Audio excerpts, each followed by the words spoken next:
약한 나로 강하게 해주시는 주님의 부활의 신앙, 주님의 우리를 부르십니다. 약한 나로 강하게 전합니다.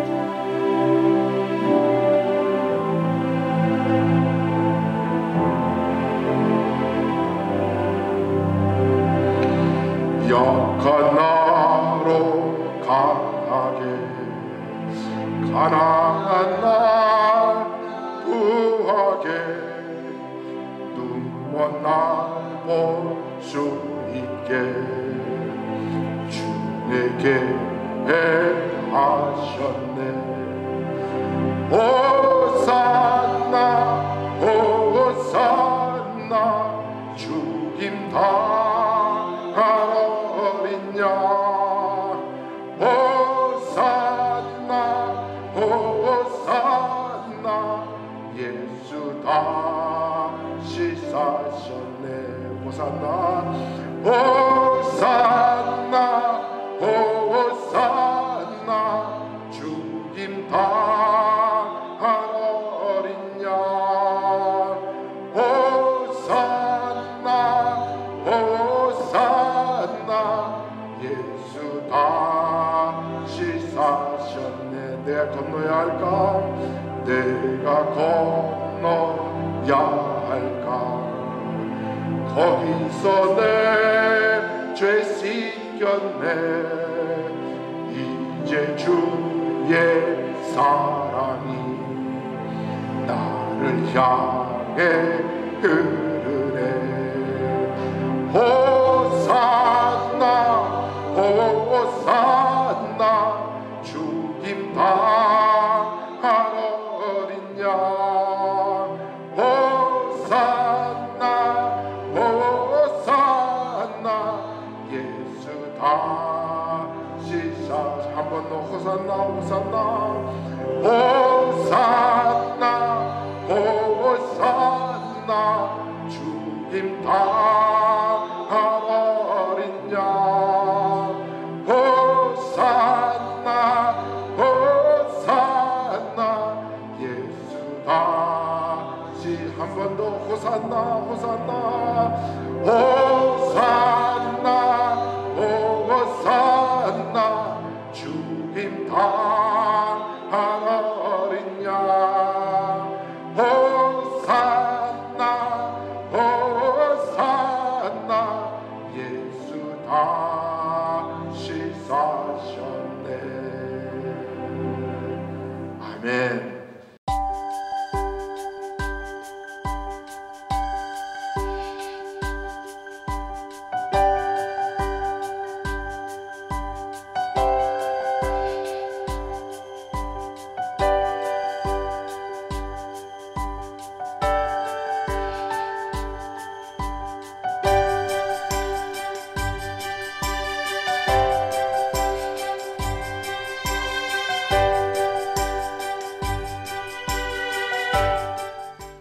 하나님께 주신 말씀은 고린도후서 1장 5절로 11절까지는 말씀을 통해서 부활에 동참하는 삶이라는 제목을 가지고 함께 은혜를 나눌까 합니다. 고린도후서 1장 5절로 11절까지는 말씀을 먼저 읽도록 합니다. 그리스도의 고난이 우리에게 넘친 것 같이 우리가 받는 위로도 그리스도로 말미암아 넘치는도다. 우리가 환난당하는 것도 너희가 위로와 구원을 받게 하려는 것이요 우리가 위로를 받는 것도 너희가 위로를 받게 하려 하는 것이니 이 위로가 너희 속에 역사하여 우리가 받는 것 같은 고난을 너희도 견디게 하느니라. 너희를 위한 우리의 소망이 견고함은 너희가 고난에 참여하는 자가 된 것 같이 위로에도 그러할 줄 아니라.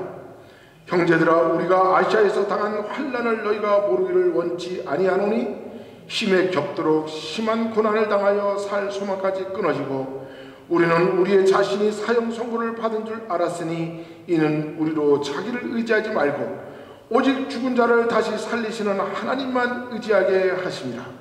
그가 이같이 큰 사망에서 우리를 건지셨고 또 건지실 것이며 이후에도 건지시기를 그에게 바라노라.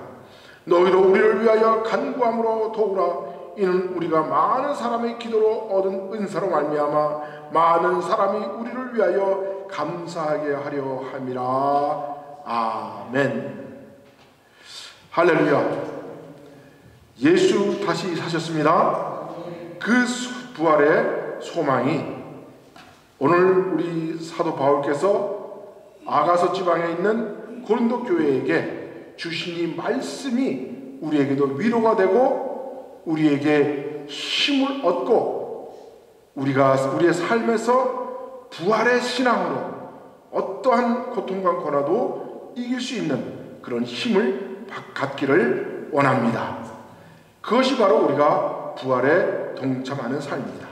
오늘 사도 바울이 주신 이 말씀은 우리가 받는 고난도 또 그 받은 고난을 통해서 하나님 주신 위로도 이것은 다 무엇 때문이냐? 하나님이 죽음에서 살리신 예수 그리스도의 부활의 신앙으로 말미암아 우리도 너희들에게 고통당하라 할 수 있고 위로 받으라 할 수 있고 모든 것은 다 무엇에 의한 것이냐? 예수님께서 다시 사심으로 말미암아 죽음을 이기신 예수 그리스도 부활의 신앙으로 말미암아 우리가 너희들에게 감히 권고할 수 있다라는 말씀입니다.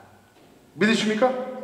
예. 그래서 오늘 우리가 부활의 신앙을 갖기 위한 프롤로그, 전제, 또 부활의 신앙을 갖고 나서 우리가 낳는 결론, 에필로그를 프롤로그와 에필로그, 우리가 소설이나 책을 쓸 때는 처음에 시작할 때 이러이러한 문제를 인해서 내가 책을 씁니다. 마지막 결론으로 우리가 그 전제를 쓰는 것을 프롤로그, 마지막으로 우리가 결론을 내릴 때 그걸 에필로그라는 용어를 씁니다. 그래서 오늘 부활의 신앙을 갖기 위한 프롤로그는 무엇이며 마지막 우리가 부활의 신앙을 받아들이고 나서 우리가 갖게 된 에필로그는 무엇인지를 우리가 함께 생각해 보기를 원합니다. 먼저 부활의 신앙을 갖기 위해서 갖는 전제 조건, 먼저 이것을 네 가지를 우리가 먼저 생각해 봐야 됩니다. 첫째, 하나님은 누구신가? 자, 하나님은 누구십니까?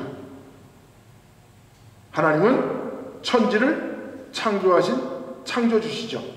그리고 우리의 영적 뭐예요? 아버지죠. 이것을 우리가 먼저 알아야 된다. 이거를 먼저 고백하고 이것이 우리의 신앙으로 가슴에 딱 새겨져야 한다는 거죠. 이 전제하에 그럼 나는 누구인가? 나는 인간은 뭐라 했습니까? 인간은 죽을 수밖에 없는 존재. 그래서 우리는 죽을 수밖에 없는데 그 죽음으로부터 우리에게 생명을 주시기 위해서 우리에게 영적인 생명을 허락하신 분이 바로 하나님. 그래서 우리는 그를 뭐라고 부릅니까? 아버지라고 그러죠. 그러면 하나님은 나의 아버지시면 나는 하나님의 뭡니까? 자녀. 그렇죠. 그 자녀라는 확신을 우리 마음속에 또 새겨놔야 되는 거예요. 그렇다면 아버지는 아들에게 좋은 것을 줄까요?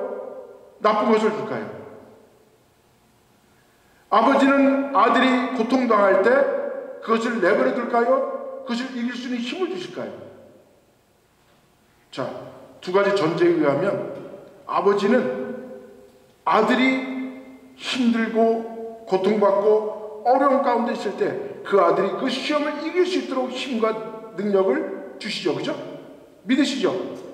그게 그러므로 말미암아 나는 이 땅에서 어떻게 살아야 할 것인가에 대한 그런 답을 내 스스로 내야 된다는 거죠. 내가 지금 어떠한 상황에 있다 할지라도 어떤 환경에 있다 할지라도 나는 이것을 이길 수 있다. 누구의 힘 때문에? 아버지가 내게 주시는 밀어주시는 응원, 힘 때문에 이길 수 있다. 그러므로 나는 어떠한 환경도 이길 수 있는 힘과 능력을 가질 수 있다라는 그런 확신을 우리가 가지게 되는 거죠. 왜? 나는 하나님과 나는 아버지와 아들의 관계이기 때문에. 그러면 왜 하나님은 그 아들들, 사람들이 이 땅에서 고난을 받게 하시는가에 대한 또 물음이 생길 거 아니에요, 그죠? 예. 우리 인간적으로 우리 자녀들이 고통도 없고 고난도 없고, 그죠? 마른 땅, 그저 깨끗한 것, 좋은 것, 이런 것 가지고 살기를 원하지만, 사실 그렇게 살다가 세상에 내놓으면 그 자식은 햇빛만 받아도 그 햇빛 때문에 눈이 부셔서 눈이 멀어버려요. 여러분, 우리가 겨울에 춥다고 이제 얼어 죽을까봐 화분들을 밖에 있는 거를 안에다 갖다 옮겨 놓잖아요, 그죠? 그래서 이제 겨울에 따뜻하게 집안에서 이제 그 화분들을 키웁니다. 그런데 이제 봄에 날이 따뜻해졌다고 햇빛이 좋으니까 그 화분들을 햇빛에 그냥 바로 갖다 놔보세요. 그러면 그 화분들이 잘 자랄까요? 못 자랄까요? 못 자랍니다. 햇빛에 다 죽어요. 왜? 겨우 내내 햇빛을 한 보도 안 보다 갑자기 강한 자외선이 쏘여지는 햇빛에 갖다 넣어버리면 이 햇빛을 광합성을 이루지 못하고 너무 햇빛이 강해서 이 식물들이 죽게 된다는 거예요. 마찬가지죠. 예. 왜 사람은 고통을 받아야 되느냐? 이것이 이제 우리가 가져야 할 의문점입니다. 자, 그러면 이제 우리는 성경은 우리에게 무엇을 가르쳐주고 있느냐? 우리가 교회 생활이라는 것은 천국을 가기 위한 훈련의 장소인 줄 여러분들 믿죠? 예. 그래서 우리는 이 교회를 통해서 이 교회를 우리는 하나님의 방주다라고 생각을 하죠. 그래서 우리가 이 교회의 훈련을 통해서 천국에 이르기 위해서 노력하는 것이죠.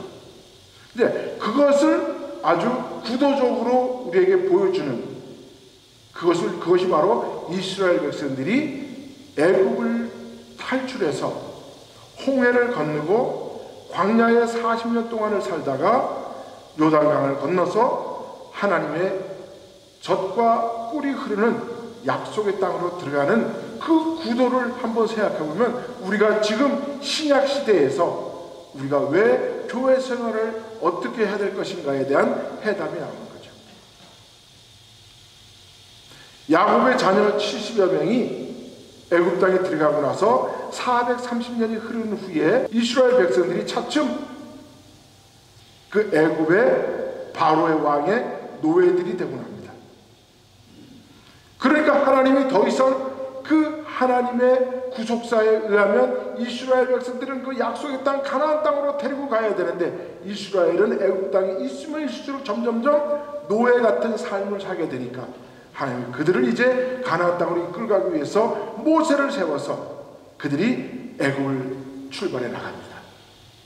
그리고 그들은 그 애굽을 출발해 나가서 어디를 건넙니까? 바로 홍해를 건너죠.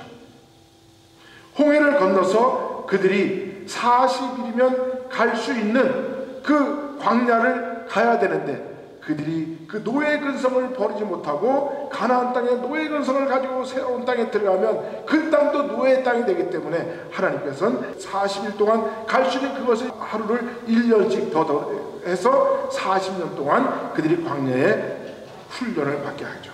그래서 애굽으로 나왔던 1세대들은 전부 다 광야에 죽게 한 후 새로운 땅에 새로운 정신과 새로운 생명을 가진 사람들이 들어가서 새로운 나라를 만들기 위하여 하나님께서 광야에 40년 그들을 생활하게 하시죠.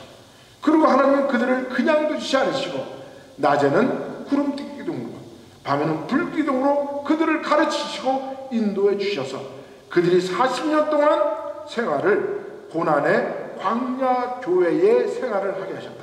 그래서 사도 바울은 그 이스라엘 백성들을 광야 교회에 생활을 했다라고 말씀을 하는 것이죠.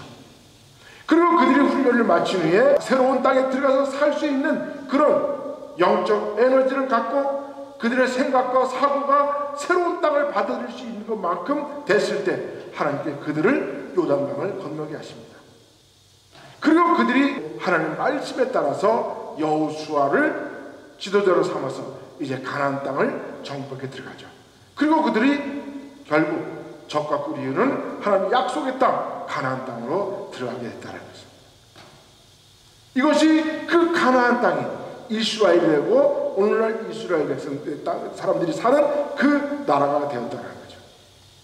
그것을 우리가 구도로 삼아서 생각해 보면 오늘 우리가 이 땅에서 사는 것, 이 세상을 애굽이라고 생각한다면 우리는 그 애굽과 같은 이 세상에 사람들을 죄의 노예로 만드는 이 세상으로부터 우리는 탈출한 사람들이에요. 그리고 탈출을 이스라엘 백성들은 그 홍해를 건넜다면 우리는 회개를 통해서 우리의 죄를 물로 씻어내는 회개를 통해서 우리는 교회에 들어오게 됐다는 거죠. 그래서 우리는 하나님의 크리스천이 됐어요.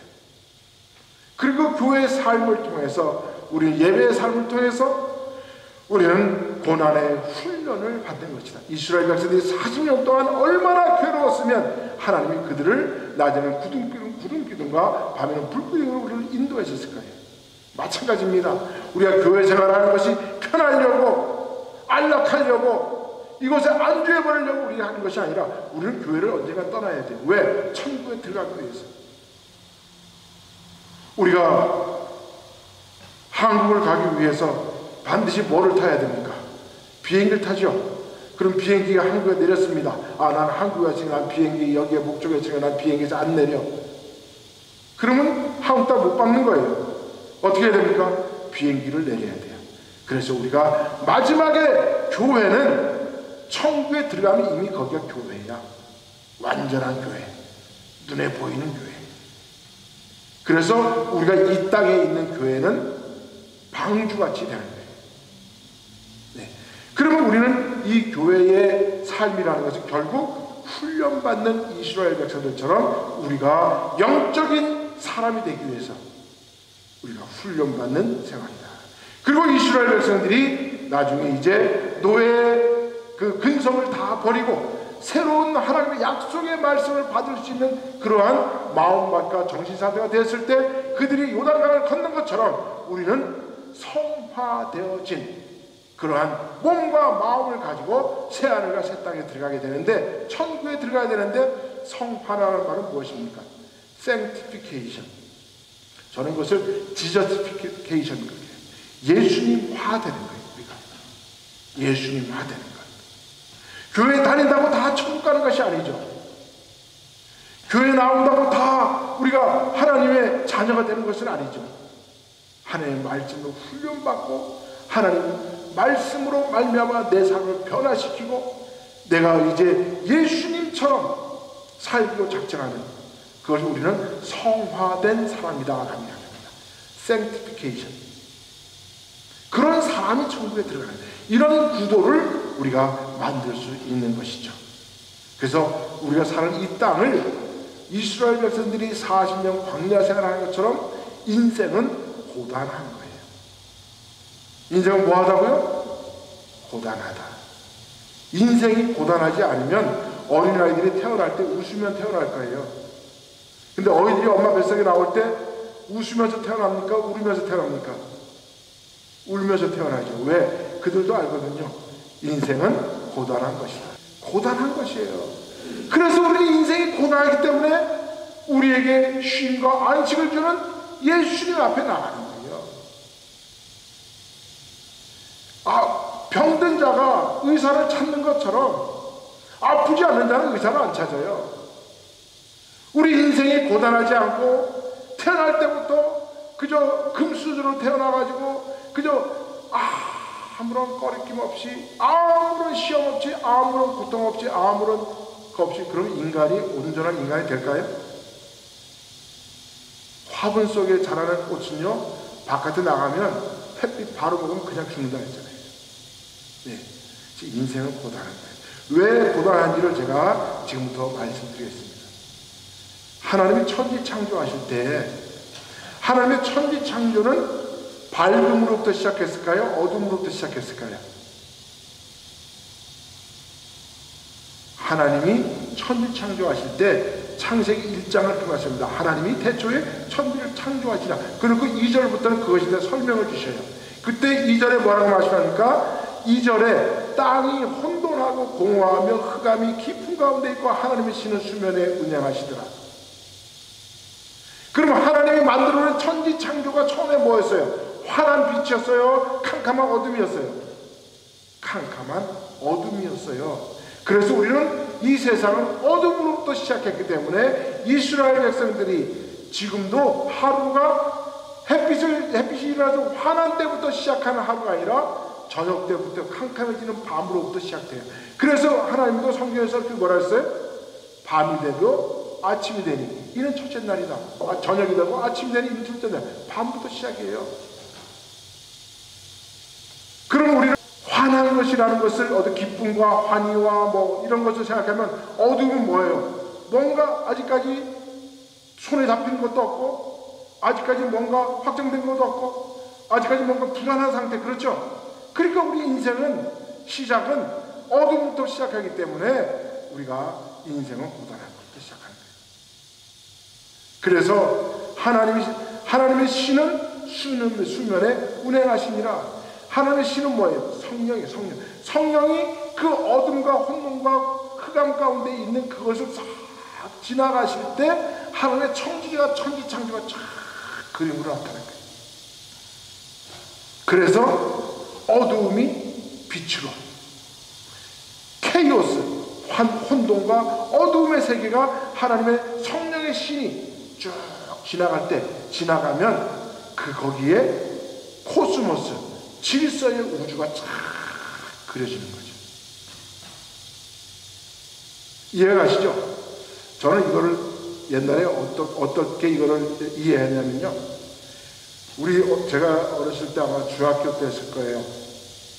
중학교 때 우리 동네 시골에 이제 그 큰 심장로가 아스팔트로 깔리는데 그 아스팔트를 깔 때 처음에 그냥 막 그 땅을 다지고 이러더니 거기다가 홀타를 뿌리고 아스팔트 갖다 탁 뿌리더니 거기다가 그 롤러라는 큰 바퀴가 쇠 바퀴가 달린 그 차가 탁 그 아스팔트를 지나가니까 아주 팍팍해지게 되는, 그것이 연상되더라고요. 그렇죠. 하나님의 성령이 운행하시니까 캄캄한 세계가 빛의 세계로 바뀌고 케이오스가 코스모스는 질서, 우주라는 뜻이 있거든요, 영어로. 그래서 하나님의 천지 창조는 질서의 역사다. 하나님의 천지 창조는 이 땅의 질서를 지키는 거예요. 그리고 무에서, nothing에서 something, you로 만들어진 거죠. 캄캄한 어둠은 무엇인가를 잉태하고 있는, 아직까지 무엇인가 확실하지는 않지만 엄청난 것들이, 그래서 지금도 천문학자들은 이 우주가 어둠으로부터 시작됐기 때문에 그 어둠에는 어마어마한 에너지가 있다라고 지금도 믿고 있어요. 그것이 어떤 빛으로 나타날 때 태양이나 아니면 지구나 뭐 이렇게 여러 가지 행성으로 나타나지만, 그러나 처음은 전부 다 캄캄한 어둠의 세계로부터 있었다. 그러니까 하나님의 세계는 어둠으로부터 시작한 거예요. 거기에 하나님이 빛이 있으라 하니 하나님의 빛이 있게 됐다는 거죠. 그래서 우리 인생은 우리에게 엄마 뱃속에서 태어날 때부터 우리에게는 인생의 백지가 한 장 던져지는 거예요. 여러분의 인생의 백지에 어떤 그림을 그려나가느냐, 이제 여러분은 한 반쯤 그리셨나요? 아직까지 그림의 시작이 아직 안 끝나셨나요? 이제 막 그리기 시작했나요? 어쨌든 우리 인생은 백지 위에 그려지는 그림이다라는 것을 생각하면 어떻게 그 백지 위에 그림을 그려놔야 할 것인가는 그것은 내게에 달린 거예요. 각 사람에게 달린 거예요. 그래서 인생은 고단한 거예요. 제가 이 표현을 잘하는 그 소설을 제가 옛날에 읽은 생텍쥐베리가 쓴 어린 왕자 혹시 읽어보셨어요? 읽어도 참 무슨 얘기인지 잘 몰라. 근데 거기에서 아주 재밌는 대화 내용이 있어요. 그 이제 행성에서 그 어린 왕자가 여우를 만나죠. 그 여우가 그 장미를 설명하면서 뭐 이런저런 이야기 주고받는 그런 대화 가운데 그 여우가 그 어린 왕자에게 이렇게 이야기합니다. 난 너에게 비밀을 한 가지 이야기해 줄 수 있어. 그랬더니 어린 왕자가 그 비밀이 뭐야? 그건 아주 간단해. 그게 뭔데? 중요한 건 말이야. 마음으로 보아야 세상의 모든 것이 다 잘 보인다는 거야. 중요한 것은 눈에 보이지 않기 때문이야. 그러니까 눈에 보이는 게 다라고 생각하지 말라는 거야. 중요한 것은 진짜 안 보여. 그 비밀을 여러분들 깨달으시길 바랍니다. 예. 여러분이 무엇인가 상대방에게 여러분들이 벌써 무엇인가 말을 하거나 뭔가 행동을 했으면 이미 여러분 속을 보인 거예요. 그렇죠? 그런데 말을 하지 않고 속내를 들여보이지 않고 해가지고 속이 안 들여다보이면 아직까지 내 속을 안 보인 거야. 거기에는 내가 어떠한 것이 있는지 몰라 사람이. 그래서 우리가 포커 페이스를 갖게 되는 거예요. 그 얘기를 하는 거예요. 근데 성경은 그거를 이렇게 말씀하고 있어요. 믿음은 바라는 것들의 실상이요 보지 못하는 것들의 증거니 선진들이 이로써 증거를 얻어내냐. 여러분, 우리가 이 땅에 눈에 보인다고 그것을 우리는 믿으려고 하는 것이 나중에는 과학 만능주의로 빠진다 그러잖아요. 그렇죠? 그러나 이 세상에는 우리가 눈에 보지 못하는 것, 아까 말씀드린 것처럼 그 암흑의 물질, 암흑의 세계는 어마어마한 무엇인가를 가지고 있어요. 그걸 우리가 무엇인지 잘 몰라. 오늘날로 말하면 그걸 양자역학이라 그래. 그리고 그 양자역학을 깨달으면 이 세상을 전부 다 엄청나게 바꿀 수가 있어. 근데 아직까지는 우리 눈에 안 보여. 마찬가지예요. 우리의 믿음도 우리가 눈에 보이는 것만 믿는다고 그게 다가 아니라는 거죠. 믿음은 바라는 것들의 실상이다. 보지 못하는 것들의 그것이 무언가 참이 있다는 거예요. 그래서 우리는 하나님을 믿을 때 무한한 능력을 갖게 되는 거예요. 그 하나님의 능력은 이 세상의 그 어둠의 캄캄한 어둠의 물질은 결국 하나님이 쥐고 있는 것이기 때문이에요. 그래서 우리는 믿음을 가지면 무한한 힘을 갖게 될 줄 믿습니다. 무한한 능력을 갖게 될 줄 믿습니다. 부활의 신앙을 갖게 되면 이 세상의 그 무엇도 이길 수 있는 힘을 가질 수 있는 거예요. 좌절하지 마세요. 내가 연약하다고? 내가 부족하다고? 내가 아직까지 내 인생의 백지 위에 그림을 그리지 않았다고요? 어떤 분은요, 제가 지난번인가 우리 부영 회장께서 우리 안창희 목사님하고 연세가 똑같으신데 고려대학교에서 경제학 박사를 받으셨어요. 안창희 목사님 연세에. 대단하잖아요? 예. 그리고 우리가 내가 뭐 조금 이제 나이 먹어봐요. 얼마 이제 반 살았나 우리가? 예. 그러니까 너무 걱정할 필요 없다는 거예요. 부르시면 그저 우리는 그 세계로 가는 거고, 그 있으면 우리는 아직까지 인생을 계속 그려나가는 거야. 인생은 아직 끝나지 않았어요. 어떻게 될지 아무도 몰라요. 무엇만 있으면, 내가 부활의 믿음만 가지고 있으면 그 하나님이 쥐고 있는 암흑의 물질, 그것을 갖고 있는 거야. 그 힘을 가지고 있는 거야. 믿습니까? 저는 그래서 이 찰리 채플린이라는 사람의 이 이야기, 명언을 아주 좋아해요. 찰리 채플린이 뭐라 그랬냐면, 인생은 멀리서 보면 희극이요, 가까이서 보면 비극이다 그랬어요. 그리고 또 아주 재미난 말을 하나 했는데, 아주 의미심장한 말을 한 가지 했어요. 진정으로 웃으려면 고통을 이길 줄 알아야 한다. 이 사람은 얼마나 남을 웃기는 희극 배우입니까? 그런데 희극을 하고 나서 그는 뒤에 가서 비극의 얼굴을 하고 있었어요. 인생은 한 가지만 보고서 다 봤다고 얘기해서는 안 된다는 거예요. 그림 보이시죠? 기차를 여러분이 타고 가는 기차 여행을 할 때 시골의 광경을 이렇게 보면 얼마나 멋있어요. 사울꽃이 피고 그 집은 농부의 아주 낙원 같은 그런 모습이잖아요. 그리고 앞에 소가 쟁기를 끌고, 그 송아지는 그 엄마 곁에서 따라가고, 농부는 어디요 이랴 아마 지금 시골에 가면 그런 소리가 얼마나 정겹게 들지 몰라요. 저는 그 소리 듣는 게 너무 좋아서 제가 옛날에 그 녹음한 적도 있었어요. 그런데 여러분, 이게 멀리서 보면 이게 희극처럼 아주 행복하고 낙원적이고, 그죠? 목가적인 그런 풍경이죠, 그죠? 멀리서 보면 희극이야. 그런데 여러분, 가까이 가보세요.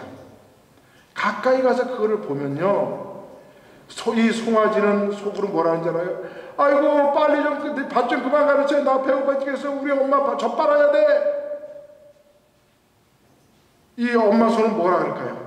아이고, 우리 새끼 젖 먹여야 되는데 저기 좀 하고 좀 쉽시다. 나도 힘들어요. 농부는 뭐라고 생각할까요? 야, 빨리 바꿔 가서 다른 밭 또 갈아야지. 저 산비탈에 있는 것도 갈아야 되는데 이렇게 늦게 가면 어떡하냐?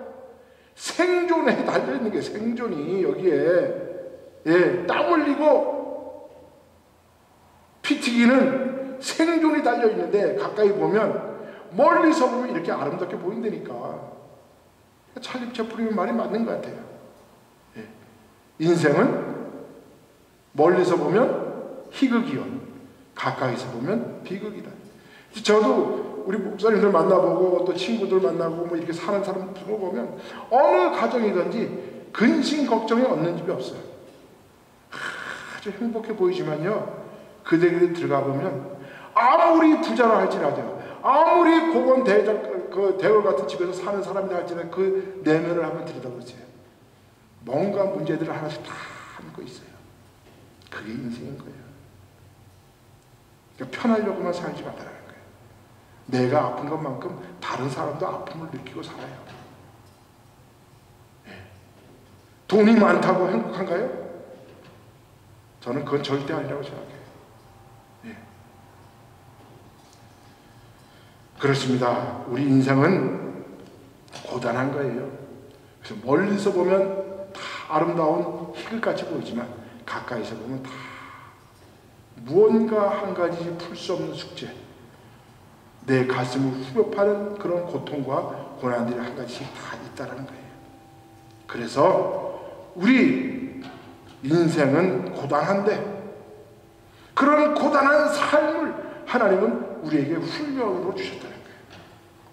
아까 우리가 처음에 프롤로그 할 때 그렇게 말씀드렸죠. 하나님은 우리의 아버지시고 우리는 그의 자녀인데, 그런데 왜 하나님은 만물의 주인이신 하나님께서는 우리를 고통 가운데 두셨을까? 그럼 왜 그러냐면, 우리는 하나님이 세상을 이처럼 사랑하사 독생자를 주셨다 그랬어. 그래서 이 세상에 우리가 살아야 되는데, 이 세상은 거짓말 아비인 사탄이 지고 있는 세상이야. 그 세상에 우리가 나가서 하나님의 말씀을 가지고 거룩성과 하나님의 의를 우리가 누리며 살아가려고 하면 거짓 세상과 부딪힐 수밖에 없어요. 우는 사자처럼 사탄이 달려든다고 그러잖아요. 그것을 이기며 우리가 하나님의 말씀을 지켜야 되고, 하나님의 복음의 핵심인 우리가 십자가를 지켜내야 되고, 사랑을 지켜내야 되고, 생명을 지켜내야 되고, 자유를 지켜내야 되고, 나의 행복을 짓밟으려고 하는 저 사탄의 괴계를 이겨내야 하기 때문에 우리 인생은 고난한 거예요. 그 인생을 이겨내야 예수님이 십자가 죽음을 통해서 사흘 만에 부활하신 것처럼, 노 크로스의 십자가의 죽음이 없으면 예수 그리스도의 부활의 글로리가 없다, 영광이 없다는 거예요. 그래서 노 크로스, 노 글로리. 고난에 동참해야 부활이 보입니다. 고난은 부활을 부르는 소망입니다. 부활의 소망이 인생을 올바른 인생으로 만들게 된다는 겁니다. 저는 이런 말씀을 드리고 싶어요. 에펠탑을 볼 때마다 참 아름답다고 생각이 들잖아요, 그죠? 근데 처음에는 이 에펠탑을 보고서 저런 철구조물이 뭘 이렇게 예쁘다 그러냐 그러면서, 예, 많은 사람들이 비난을 했었어요. 그런데 이 에펠탑은 철이 몇 톤이 들어가느냐? 7,300톤이 들어갔대요. 이 구스타프 에펠이라는 사람이 이 철탑을 1889년도에 불란서의 1878년도에 일어났던 대혁명, 불란서 대혁명 100주년을 맞이해서 이거를 지었는데, 그때 마침 100주년을 위해서 불란서 파리에 박람회가 세계 박람회가 열리는데, 그것을 기념하기 위해서 급하게 이것을 지었다 그래요. 그래서 콘크리트를 안 지고 이거를 철근으로 지었다 그래요. 자, 그런데 이 철근이 얼마나 들어가느냐? 7,300톤이 들어가는데, 여기에는 전부 다 철대가 이렇게 있는데, 그거를 전부 다 이렇게 끼워서 맞췄을 거 아니에요, 그죠? 그런데 거기에 철대가, 철 조각이 몇 개가 들어가느냐? 18,038개가 들어갔대요. 그런데 이 철 조각이 18,038개를 그냥 놓으면 그냥 철덩어리예요. 철덩어리예요. 그런데 이 철덩어리를 이 에펠의 의도대로 그것을 조각을 서로 연결시키는데, 거기에 그거를 서로 연결시키는 것도 우리는 리벳이라고 하는데, 이 리벳이 몇 개 들어갔느냐? 290만 개의 리벳이 들어갔다 그래요. 그런데 이 리벳이 들어감으로 말미암아 철근과 철근이 서로 철 구조가 되어서 에펠탑의 모양을 만들게 된다는 거죠. 290만 개의 리벳. 저는 이 철덩어리가 18,038개의 철덩어리가 이렇게 아름다운 에펠탑이 되기 위해서는 거기에 무엇이 필요하느냐? 290만 개의 작은 모처럼 생긴 이 리벳이 있기 때문에, 이 리벳이 서로를 연결해 주므로 아름다운 에펠탑 324m의 이 에펠탑이 만들어지게 된다는 거죠. 결국 무엇입니까? 우리의 인생을 살지만, 우리가 고통 가운데, 고난 가운데 살아가지만, 이 고난이 우리의 기쁨이 되고, 이 고난이 오히려 우리를 더욱더 아름다운 모습으로 만들어 나가는데 사용되는 게 리벳처럼, 우리의 부활의 신앙이 우리의 삶을 아름답게 만든다는 사실인 거죠. 믿습니까? 우리의 부활의 신앙이 없으면 기독교는 그저 한 사상으로 끝나는 거예요. 예수라는 사람이 인생으로 끝나버리는 거예요. 그런데 오늘도 우리가 예수의 부활을 강조하고 그것을 자랑하고 그것을 영광 돌리는 것은 무엇이냐? 예수님이 다시 살아나셨기 때문에, 그것이 우리의 부활의 신앙에 대해서 2000년 동안 교회는 성장하고 교회는 지금도 굳건히 처한다는 사실인 것입니다. 할렐루야. 네. 여러분, 부활의 신앙은 기독교로 만드는 신앙입니다. 우리에게 부활의 신앙이 없으면 예수는 한낱 역사의 인물로 끝나게 됩니다. 예수님, 우리의 구세주가 되는 것은 예수님의 부활 때문인 것이요, 우리는 부활을 믿기 때문에 오늘날 어떤 고난도 고통도 이겨내며 살 수 있다는 것입니다. 결론을 내립니다. 부활의 신앙의 에필로그. 여러분, 십자가는 죽음을 이긴 부활의 상징으로, 그 십자가가 오늘날 교화가 됐어요. 무엇으로? 죽음을 이긴 부활의 신앙으로. 그리고 그 교회에서 고난과 고통을 신앙으로 이겨낸 사람들이 바로 가는 곳이 어디입니까? 바로 부활의 신앙으로 말미암아 우리가 천국에 들어가게 된다는 것입니다. 할렐루야. 이것이 오늘 우리 부활의 신앙이 우리에게 주는 하나님의 능력인 것입니다. 오늘도 부활의 신앙에 동참하는 우리 모두가 되시기를 예수님 이름으로 축원드립니다. 하나님 감사합니다.